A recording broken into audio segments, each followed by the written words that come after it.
So it's just something to think about with regards to your domain name, because I know some people haven't even set up their websites just yet. So I want you to be able to think about these things before you actually buy the domain name. If you do already have your domain name, then we're going to look at some things that we can do to try and help. So the first thing is, does your business name and your domain name help SEO? Is it actually helping Google to understand what your website is about or not? We just really want to make things easy for Google. So if you're lucky, then you'll have a good business and domain name, or if you otherwise, I mean, you might have a whole stack of printed materials and you might be like, look, I don't want to change it, and that's fine. I'm going to show you what we can do then to help you if your domain name or business name isn't something that is currently helping your SEO. Okay, so what kind of domain name helps SEO? It's a very good question. Firstly, to answer that, I might talk about what doesn't help local SEO or for an online store SEO.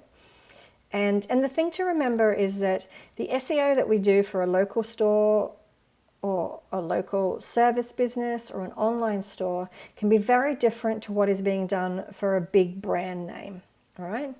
So if you just have like a brand name as your domain name, then it can be very difficult for Google to know what that's about. And so we're going to go into that in a minute. Also, if you have a keyword that is too broad in the domain name, or a keyword that is too specific, which might limit your future expansion, you might have your name in the domain name, which might hinder being able to sell it later on. So that's not really an SEO thing, but I mean, it could help you right now if people are searching a lot for your name, but definitely could make it difficult to sell later on. So these are things to consider. And if you're using a .com, if the business is outside the US. So .com is a usual thing for the US.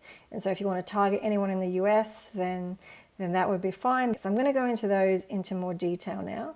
So if you just have a brand name, for instance. So just say you heard that the business name was Pinkies and their website is pinkies.com. So what do you think it is that they do? Like what do they do? Pinkies.com. No idea, right? That doesn't mean anything. Doesn't mean anything to Google either. Now, this can be good if you're like a big brand like Virgin or Apple or something like that, and you have millions of dollars to spend on marketing and promoting your business and your brand. But that's not what most local businesses and local and online stores have. You know, you don't have millions of dollars to do that kind of brand marketing. And what you're relying on in many cases is social media, or is people coming from Google and searching for you. Now, if people are majority coming from social media, then maybe it's not so bad. But if the majority of your people are coming to your website from Google searches, so if you think about all the businesses, that would traditionally have been in the yellow pages, those are often the businesses that are now like 90% reliant on SEO to actually get traffic to their website. So if you have a business that would have been traditionally in the old sort of yellow pages, a service business, then a brand name isn't going to be helpful unless you're going to do some huge social media campaigns or marketing campaigns or whatever for your brand name. And maybe you are. Maybe you're a local business and you want to expand and franchise over your whole country, and that's fine. But for the majority of local businesses, we want to help Google by putting some kind of words in the domain name that is actually going to help. So what could you do instead? So if your business name was Pinkies, what if it was Pinkies Childcare, or Pinkies Electrical Miami, or Pinkies Honey? I mean, immediately you know what they do. And therefore, Google knows what they do. And what are we trying to do? We're trying to help Google to understand what your site is about so Google can show it to people that it's relevant to. So the second thing is that you might have a keyword in the domain name that's kind of too broad, that isn't really helping you. So for example, the word health is very broad. So if you're a service and you only provide massage services, that's all you do, and you call yourself Health Connect, that doesn't help Google or the general public or anyone to know that actually what you do is massages. It's the same thing, like you might have an online store and you might sell natural makeup and you might call yourself Health Connect. And again, Google and the public have no idea that you sell natural makeup. So a better business name might be Massage Connect or Makeup Connect. I mean, that might not necessarily help you either. They might think it's people who are trying to make up an old relationship or something. So yeah, so you just want to think about, what it is that that you are mostly selling, and does your business name and your domain name portray that to anybody? Another one is that you might have a keyword that's too specific. So maybe you do Pinky's Electrical Miami, and then you want to actually expand to cover all kinds of other cities that are in Florida. And then your domain name restricts you. So in that case, Pinky's Electrical would be better, and then we would find other ways to get all the various cities and locations that we'll go into later on in the training in a few weeks of how we would then manage that. Or if the business provides one-of-a-kind service like massage, call yourself Massage Miami, but then expands to cover all kinds of other health services, then again, it's not necessarily helpful. Whereas you could be called Health Clinic Miami. So then it's okay to have health in there because you've got Health Clinic, which is a much more specific keyword than just health. I talked about having the owner's name in the domain name. Again, it can obviously make it harder to sell later on, but you've got to think about, what is your purpose? What are you trying to achieve? You might have something that's quite a generic name like Brown Electrical, or like my name, last name Hope. I mean, it's kind of generic, right? But if you called yourself John Anderson Electrical and your name is like John Anderson, then that might help you. If a lot of people know you and they're searching John Anderson, could make it more difficult to sell. So the fifth thing is if you're using like the wrong country code. So if you're using like a domain ending in .com or .co, that's ideal if you're in the United States, or if you sell products to like the whole world, then those kind of extensions, as I call them, are fine. But if you're actually in another country and you're providing like a local service in that country, then you want to use whatever the extension is in your country. So I've just put a list here of some different countries with their extensions. Just say you are that electrical business in Miami, and you're going to use .com because you're in the US. But if you were in Australia and you had an electrical business in Brisbane, then you want to use .com.au because that's going to help you to rank for any Australian kind of keywords, because you're basically helping Google know that you're in Australia. You're targeting Australia. Sometimes it can make a difference with your hosting as well, but you usually just want to get a hosting company that's as close as possible in order to get the fastest speed. But certainly having the right country code for whatever you're trying to target. Now, if you're an online store and you're selling products just in Australia or just in Canada, for instance, then you might use .ca.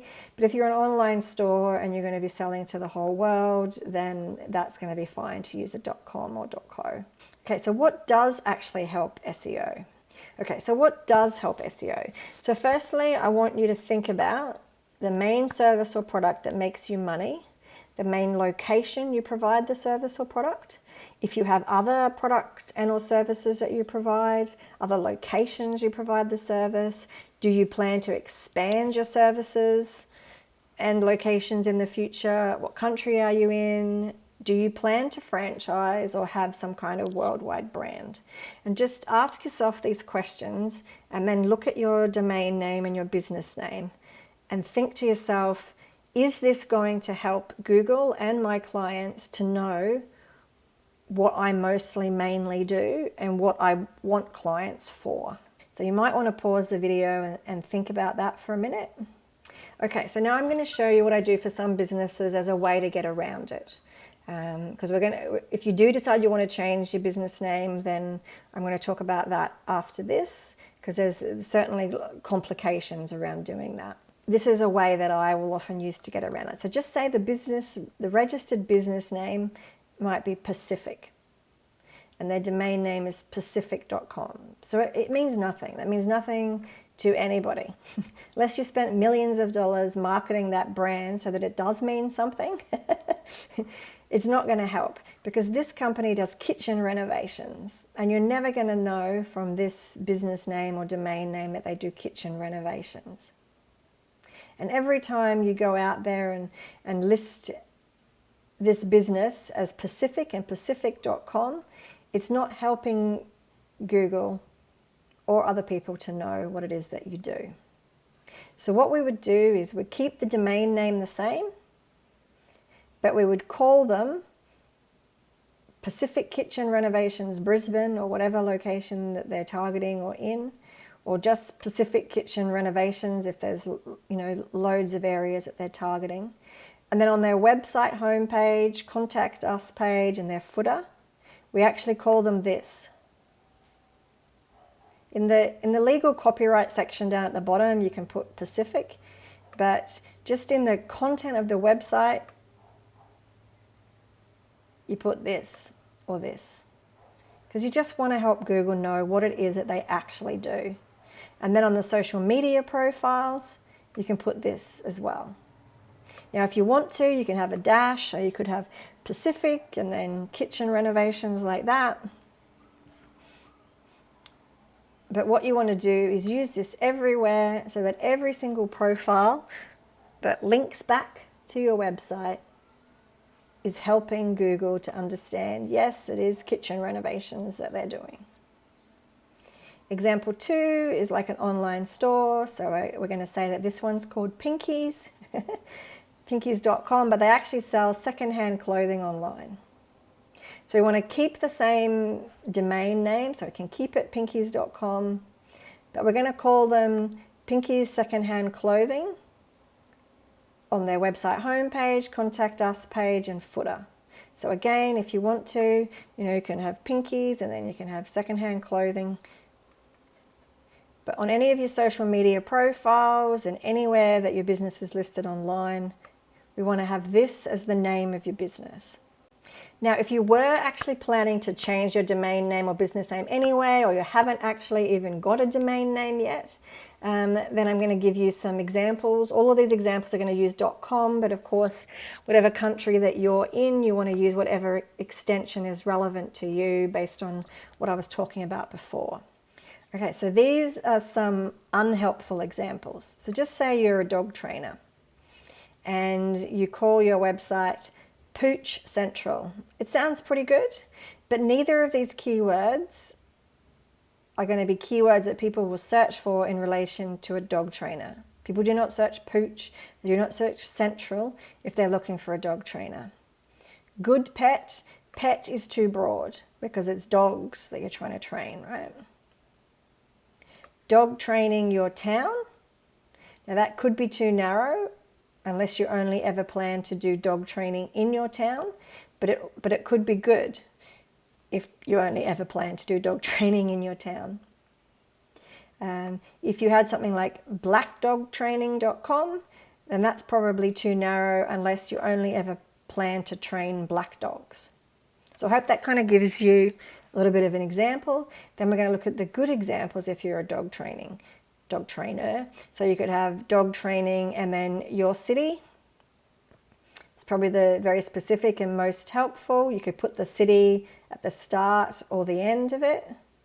Again, you could have your town, like we said before, very specific. You could put your town at the start or the end.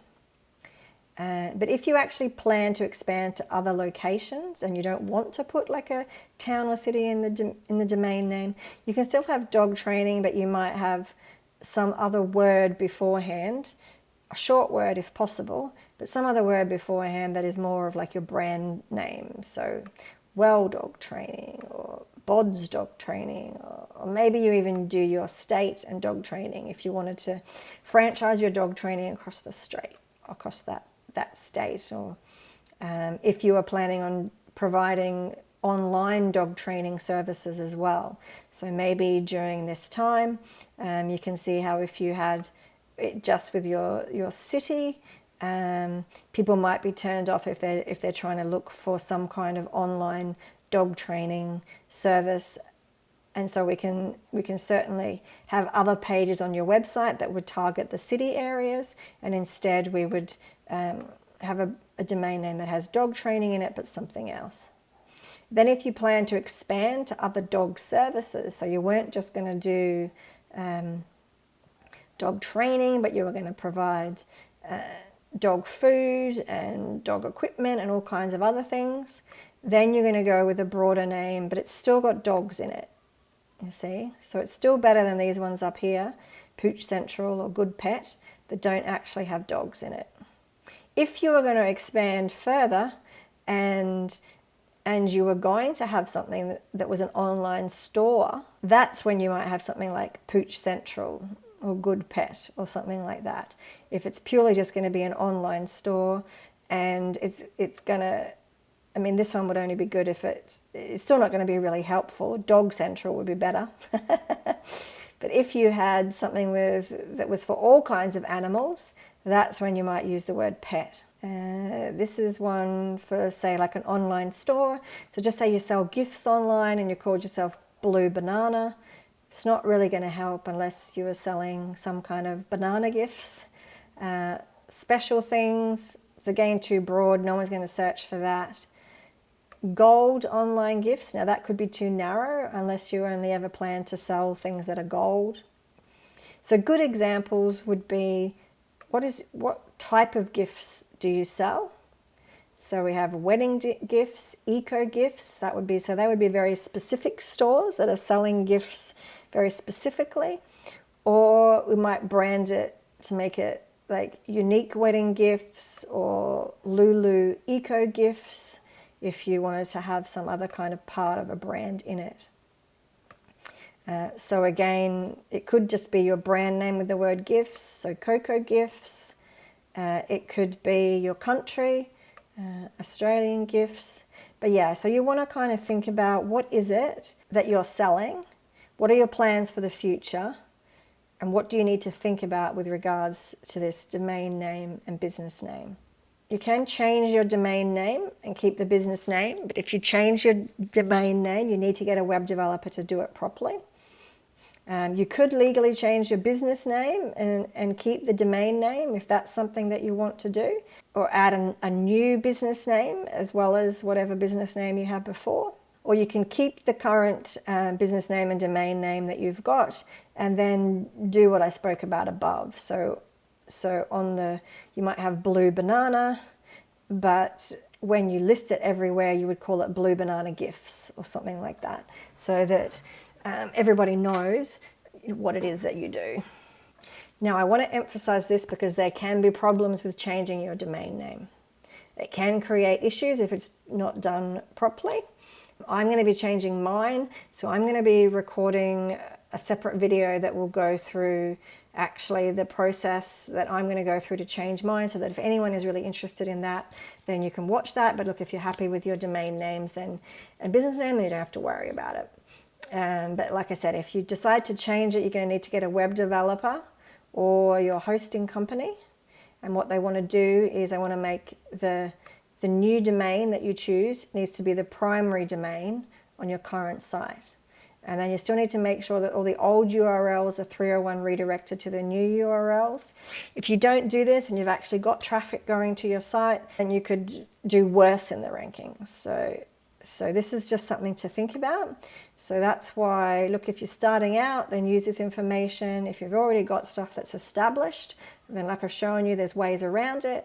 But if you do want to change it, then make sure you get a web developer involved in it. And look, if you're really not sure about it all, then just put some questions in the YouTube video comments, or come to the Q&A and ask me about it. Okay, so the key thing is that you want to put the appropriate keywords in the domain name to make it easier for people and Google to understand what your business does and where you are.